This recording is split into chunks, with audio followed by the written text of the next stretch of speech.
नमस्कार विद्यार्थी मित्रांनो, मी राहुल भैसडे भूषण धूत अकॅडमीतर्फे सर्वांचं मनापासून स्वागत करत आहे। आज आपण 8 ऑक्टोबर 2022 रोजी होणाऱ्या संयुक्त पूर्व परीक्षेसाठी आयोजित टेस्ट सिरीजच्या चौथ्या प्रश्नपत्रिकेतील चालू घडामोडी या घटकावर विचारलेल्या प्रश्नांचे उत्तरांसहित सखोल स्पष्टीकरण बघणार आहोत। व्हिडिओ आवडला तर लाईक करा, कमेंट्स करा आणि आपल्या मित्रांना जास्तीत जास्त शेअर करा। प्रश्न पहिला बघा, भारतीय भूमीमधून लुप्त झालेल्या चित्ता या प्रजातीला पुनर्वसनासाठी भारत सरकारच्या यशस्वी प्रयत्नाने आफ्रिका खंडातून 8 चित्त्यांना मायदेशी स्थलांतरित केले आहे। या चित्त्यांविषयी आपल्याला विधानांचा विचार करायचा आहे। अ मध्ये दिलेला आहे, भारतात आणलेल्या चित्त्यांचे यापूर्वीचे वास्तव्य असलेले देश नामिबिया आहे का? तर विधान बरोबर आहे। जगातील सर्वात वेगवान प्राणी म्हणून ओळखला जाणारा चित्ता हा भारतात तब्बल 75 वर्षांनी विस्थापित झाला आहे। या प्रजातीच्या विस्थापनासाठी आफ्रिकातील नामिबिया देशातून एकूण 8 चित्ते आपल्या भारतात आणले गेले होते। बोईंग 747 विमानाद्वारे त्यांना आपल्या भारतात विस्थापित केलेलं आहे। एकूण या 8 पैकी मादी 5 आहेत तर नर 3 आहेत। 5 मादींचं वय जे ते 2 ते 5 वर्षांच्या दरम्यान असून एकूण 3 नरांचं वय 4.5 ते 5.5 वर्षांच्या दरम्यान आहे। ब विधान बघा, मायदेशी स्थलांतरित चित्त्यांना गीर राष्ट्रीय उद्यानामध्ये विस्थापित केलेलं आहे का? तर चुकीचं आहे। मध्य प्रदेशातील कुनो राष्ट्रीय उद्यानामध्ये या चित्त्यांना विस्थापित केलेलं आहे। कुनो राष्ट्रीय उद्यानाला 2018 मध्ये राष्ट्रीय उद्यानाचा दर्जा देण्यात आला होता, तर 1981 मध्ये या परिसराला वन्यजीव अभयारण्याचा दर्जा देण्यात आलेला आहे। तर गीर वन राष्ट्रीय उद्यान आणि वन्यजीव अभयारण्य यांना सासन गीर म्हणून ओळखले जाते। हे भारताच्या गुजरात राज्यामधल्या तलाला तालुक्यामधील वन आणि वन्यजीव अभयारण्य आहे। ह्या जंगलाला 1995 साली अभयारण्याचा दर्जा मिळाला होता आणि हे अभयारण्य जे आहे ते आशियाई सिंहांसाठी प्रसिद्ध आहे। या प्रश्नाचं योग्य उत्तर काय? ब विधान चुकीचं असल्यामुळे केवळ अ बरोबर, पर्याय क्रमांक 2। पुढील दुसरा प्रश्न बघा, नुकतेच निधन झालेल्या युनायटेड किंगडमच्या महाराणी एलिझाबेथ यांनी सुमारे किती वर्ष यूकेची महाराणी म्हणून कार्य केले आहे? तर याचं योग्य उत्तर आहे पर्याय क्रमांक 1, एकूण 70 वर्ष त्यांनी यूकेची महाराणी म्हणून कार्य केलेले आहे। एलिझाबेथ द्वितीय अर्थात एलिझाबेथ अलेक्झांड्रा मेरी यांचा जन्म 21 एप्रिल 1926 रोजी झाला होता, तर निधन नुकताच 8 सप्टेंबर 2022 रोजी झाला आहे। या युनायटेड किंगडम आणि इतर 14 राष्ट्रकुल क्षेत्रांच्या महाराणी होत्या। 6 फेब्रुवारी 1952 रोजी सुरू झालेली त्यांची 70 वर्षे आणि 7 महिन्यांची राजवट इतिहासातील कोणत्याही ब्रिटिश सम्राटापेक्षा सर्वात मोठी होती। हाही मुद्दा फार महत्त्वाचा आहे। विधानांमध्ये तुम्हाला अशाच प्रकारचे प्रश्न विचारले जाऊ शकतात। याचं योग्य उत्तर आहे पर्याय क्रमांक 1। प्रश्न तिसरा बघा, केंद्र सरकारची फेम योजना पुढीलपैकी कोणत्या बाबीशी संबंधित आहे? याचं योग्य उत्तर आहे एसटी महामंडळातील बस। केंद्र सरकारने प्रदूषण आणि पेट्रोलियम इंधनावरील अवलंबित्व कमी करण्यासाठी इलेक्ट्रिक बसेस सुरू करण्याची योजना 2015 मध्ये तयार केली होती। या योजनेला केंद्र सरकारने फेम इंडिया असे नाव दिले होते, ज्याच्या अंतर्गत केंद्र सरकार राज्यांना इलेक्ट्रिक बसेस पूर्वेल व मध्य प्रदेश, तमिळनाडू, केरळ, गुजरात आणि पोर्ट ब्लेअर सारख्या राज्यांमध्ये 241 चार्जिंग स्टेशन निर्माण करेल या उद्देशाने योजना सुरू करण्यात आली होती। या योजनेच्या माध्यमातून केंद्र सरकारने 2021 ते 2022 मध्ये 10,000 कोटी रुपये खर्च केलेले आहे, ज्यामुळे देशातील प्रमुख राज्यांमध्ये इलेक्ट्रिक बसेसची संख्या वाढून प्रदूषण कमी होण्यासाठी मदत झालेली आहे। या योजनेचे संपूर्ण नाव जर आपल्याला विचारले तर faster adoption and manufacturing of hybrid electric vehicle in India. पुन्हा नाव बघा, faster adoption and manufacturing of hybrid electric vehicles in India, म्हणजेच काय तर फेम इंडिया। या योजनेच्या माध्यमातून पेट्रोल व डिझेलवर चालणाऱ्या वाहनांवर नियंत्रण मिळवायला मदत झालेली आहे। फेम इंडिया स्कीममध्ये इलेक्ट्रिक मोबिलिटीला प्रोत्साहन दिले गेले आहे। राष्ट्रीय इलेक्ट्रिक मोबिलिटी मिशन या योजनेचे एक अभिन्न अंग आहे। या योजनेला भारत सरकारने नुकतीच अजून अर्थसहाय्य पुरविण्यासाठी मंजुरी दिलेली आहे। फेम इंडियाचा दुसरा टप्पा 1 एप्रिल 2019 पासून सुरू झाला असून या दुसऱ्या टप्प्यात महाराष्ट्र, गोवा, गुजरात आणि चंदीगडसाठी 700 इलेक्ट्रिक बसेसना मंजुरी दिली आहे, ज्यामध्ये बृहन्मुंबई वीज पुरवठा व वाहतूक म्हणजेच बेस्टला 26 नवीन इलेक्ट्रिक बसेस मिळाल्या आहेत। बेस्टला फेम इंडियाच्या दुसऱ्या टप्प्यामधील एकूण 240 बसेसपैकी 26 बसेस सद्यस्थितीमध्ये मिळालेल्या आहेत। याचं योग्य उत्तर आहे पर्याय क्रमांक 1। प्रश्न चौथा बघा, खालीलपैकी ज्ञानपीठ पुरस्काराबाबत आपल्याला योग्य विधाने निवडायची आहेत। अ मध्ये दिलेलं आहे 57वा 2021चा ज्ञानपीठ पुरस्कार दामोदर मौजो यांना देण्यात आला होता का? तर विधान अगदी बरोबर आहे. ब विधान बघा, ज्ञानपीठ पुरस्काराची सुरुवात 1961 पासून झालेली आहे का? तर या ठिकाणी सुरुवात नसून स्थापना असं असायला पाहिजे होतं. इथे विधानामध्ये प्रिंटिंग मिस्टेक झालेली आहे. स्थापना 1961 मध्ये झाली, तर सुरुवात 1965 म्हणजे 1965 पासून ज्ञानपीठ पुरस्कार द्यायला सुरुवात झाली होती. त्यामुळे ब या ठिकाणी केवळ स्थापना हा शब्द असायला पाहिजे होता. ब विधान बरोबर असलं असतं. क विधान बघा, आशापूर्णा देवी या पुरस्काराच्या प्रथम महिला विजेत्या आहेत का? तर बरोबर आहे. त्यांना केव्हा देण्यात आला होता? प्रथम महिला विजेत्या 1976 मध्ये त्यांना ज्ञानपीठ पुरस्कार देण्यात आलेला आहे. त्यामुळे क विधान बरोबर आहे. ड विधान बघा, पहिला ज्ञानपीठ पुरस्कार गोविंद शंकर कुरूप यांना देण्यात आला होता का? तर बरोबर, 1965 मध्ये त्यांना पहिला पुरस्कार जो आहे मल्याळम भाषेसाठी देण्यात आला होता. त्यामुळे ड ही विधान या ठिकाणी बरोबर आहे. या प्रश्नाचं योग्य उत्तर पर्याय क्रमांक 4 आहे. अ, ब, क, ड चारही विधाने बरोबर आहेत. ब विधानामध्ये केवळ सुरुवात नसून स्थापना असं असायला पाहिजे होतं. त्यामुळे या ठिकाणी जर स्थापना असलं असतं तर ब ही विधान बरोबर असलं असतं. ज्ञानपीठ पुरस्कार भारतातील साहित्य क्षेत्रातील सर्वोच्च पुरस्कार मानला जातो. भारतीय संविधानातील 8व्या परिशिष्टातील 22 भाषा आणि इंग्रजी भाषेत लेखन करणाऱ्या भारतीय नागरिकाला हा पुरस्कार दिला जातो. म्हणजेच एकूण किती 23 भाषांसाठी हा पुरस्कार दिला जातो. सर्वाधिक म्हणजे 11 वेळा हिंदी भाषेला ज्ञानपीठ पुरस्कार सन्मानित करण्यात आलेला आहे. पुरस्कार देणारी संस्था आपल्याला विचारली होती मागच्या परीक्षेमध्ये, भारतीय ज्ञानपीठ म्हणून ही पुरस्कार देणारी संस्था ओळखली जाते. हा पुरस्कार मरणोप्रांत दिला जात नाही, हा एक मुद्दा फार महत्त्वाचा आहे. आणि स्वरूप कसं आहे म्हणजे एकूण मानधन किती दिलं जातं? तर 11 लाख रुपये मानधन या ज्ञानपीठ पुरस्कारामध्ये दिलं जातं. प्रश्न 5वा बघा, खालीलपैकी योग्य जोडी आपल्याला निवडायची आहे आणि विविध राज्यातील योजना दिलेल्या आहेत. अ मध्ये बघा, लोक मिलनी योजना पंजाब राज्याने सुरू केली होती का? तर बरोबर आहे. उद्देश काय होता? राज्यातील जनतेला त्यांच्या तक्रारीचे निवारण करण्यासाठी एकल खिडकी व्यासपीठ उपलब्ध करून देणे ह्या उद्देशाला समोर ठेवून लोक मिलनी योजना पंजाब राज्याने सुरू केली होती. म्हणून पहिली जोडी बरोबर आहे. ब मध्ये बघा, मुख्यमंत्री मितान योजना छत्तीसगड राज्याने सुरू केलेली आहे का? तर हेही जोडी बरोबर आहे. उद्देश काय होता? तर या योजनेअंतर्गत छत्तीसगडमधील रहिवाशांना सुमारे 100 सार्वजनिक सेवा घरपोच मिळावेत या उद्देशाने मुख्यमंत्री मितान योजना छत्तीसगड राज्याद्वारे सुरू करण्यात आलेली आहे. क मध्ये बघा, मातृत्व शक्ती उद्यमिता योजना हरियाणा राज्याने सुरू केलेली आहे का? तर बरोबर आहे. महिलांना स्वयंरोजगारासाठी 3 लाख रुपयांपर्यंतचे कर्ज प्रदान करणे या उद्देशाने मातृशक्ती उद्यमिता योजना हरियाणा राज्याद्वारे सुरू करण्यात आलेली आहे. ड बघा, कौशल्य मातृत्व योजना उत्तर प्रदेश राज्याद्वारे सुरू करण्यात आलेली आहे का? तर हेही जोडी बरोबर आहे. गर्भधारणेनंतर महिलांना स्वतःचे आणि त्यांच्या मुलाचे पोषण करण्यासाठी आर्थिक मदत करणे या उद्देशाला समोर ठेवून कौशल्य मातृत्व योजना उत्तर प्रदेश राज्याद्वारे सुरू करण्यात आलेली आहे. ई मध्ये बघा, मुख्यमंत्री उद्यम क्रांती योजना हरियाणा राज्याद्वारे सुरू करण्यात आलेली आहे का? तर या ठिकाणी ही जोडीसुद्धा अगदी बरोबर आहे. या योजनेअंतर्गत स्वयंरोजगारासाठी 1,000 ते 50,000 रुपयांपर्यंतचे कर्ज हे युवकांना दिले जाणार आहे. या उद्देशाला समोर ठेवून मुख्यमंत्री उद्यम क्रांती योजना सुरू करण्यात आली होती हरियाणा राज्याद्वारे. या प्रश्नाचं योग्य उत्तर आहे पर्याय क्रमांक 1. या ठिकाणी प्रिंटिंग मिस्टेक झालेली आहे. ड आणि ई सुद्धा असायला पाहिजे, म्हणजेच सर्व पर्याय बरोबर आहेत. प्रश्न 6वा बघा, लता मंगेशकर यांचे नुकतेच निधन झाले, त्यांना खालीलपैकी कोणते पुरस्कार मिळालेले नाही असा आपल्याला प्रश्न विचारलेला आहे. पद्मविभूषण पुरस्कार त्यांना मिळालेला आहे 1999 मध्ये. पद्मभूषण पुरस्कार त्यांना 1969 मध्ये मिळालेला आहे. पद्मश्री पुरस्कार त्यांना मिळालेला नाही. आणि त्याचसोबत दादासाहेब फाळके पुरस्कार त्यांना 1989 मध्ये मिळालेला आहे. त्यामुळे या ठिकाणी या प्रश्नाचं योग्य उत्तर आहे पर्याय क्रमांक 1. पद्मश्री पुरस्कार त्यांना मिळालेला नाही. त्याचसोबत भारतरत्न पुरस्कार त्यांना 2001 मध्ये मिळाला होता. फिल्म जीवन गौरव पुरस्कार त्यांना 1993 मध्ये मिळालेला आहे. महाराष्ट्र भूषण पुरस्कार त्यांना 1997 मध्ये मिळालेला आहे. फ्रान्स सरकारचा लिजन ऑफ ऑनर पुरस्कार त्यांना 2009 मध्ये मिळाला होता.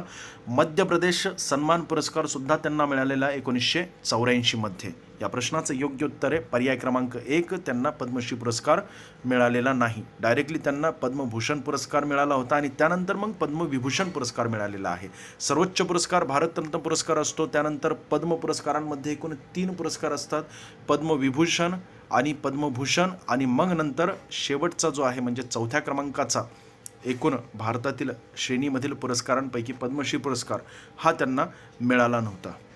लता मंगेशकर यांचा जन्म 28 सप्टेंबर 1929 रोजी इंदोर MP मध्ये झाला होता. वास्तविक गुरु जर आपल्याला त्यांचे विचारले तर गुलाम हैदर हे वास्तविक गुरु होते. Guinness book of world record मध्ये त्यांची नोंद झालेली 1974 मध्ये. कशासाठी तर यावर्षी त्यांनी एकूण सर्वाधिक गाणे गायल्याचा रेकॉर्ड केलेला आहे.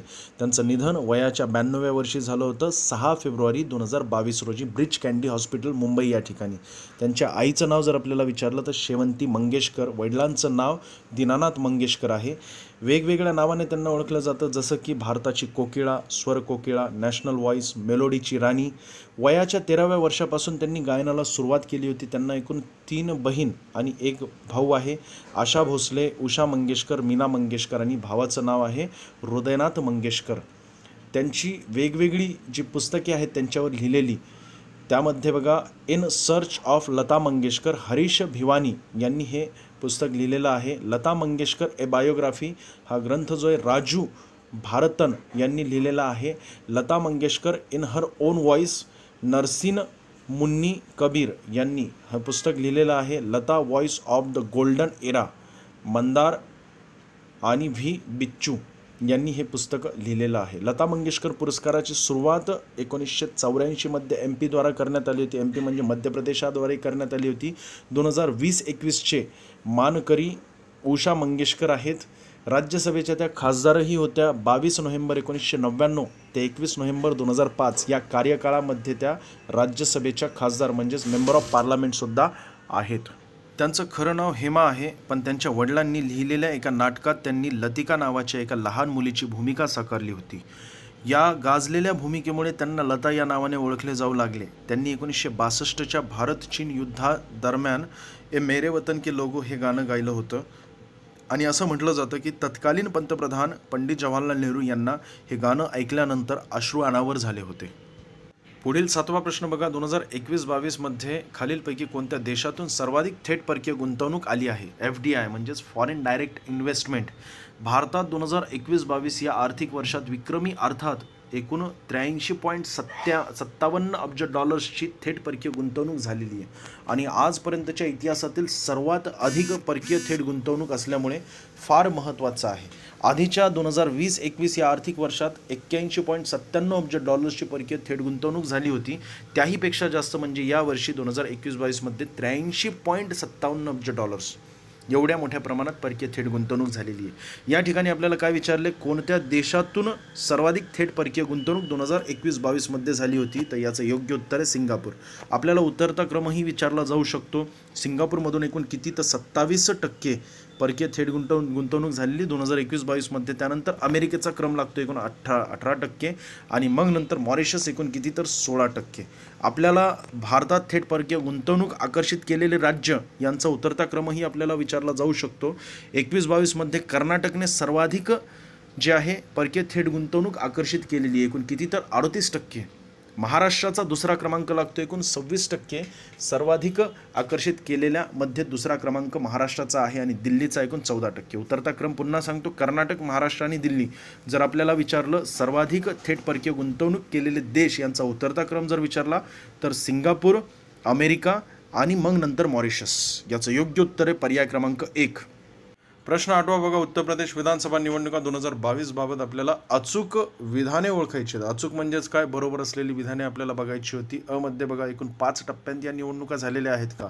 तर चुकीचं आहे. 5 टप्प्यां नसून 7 टप्प्यांमध्ये या निवडणुका झाल्या होत्या, म्हणून अविधान चुकीचं आहे. ब विधान बघा. भारतीय जनता पक्षाने एकूण 255 जागा जिंकलेल्या आहेत का? तर हे विधान बरोबर आहे.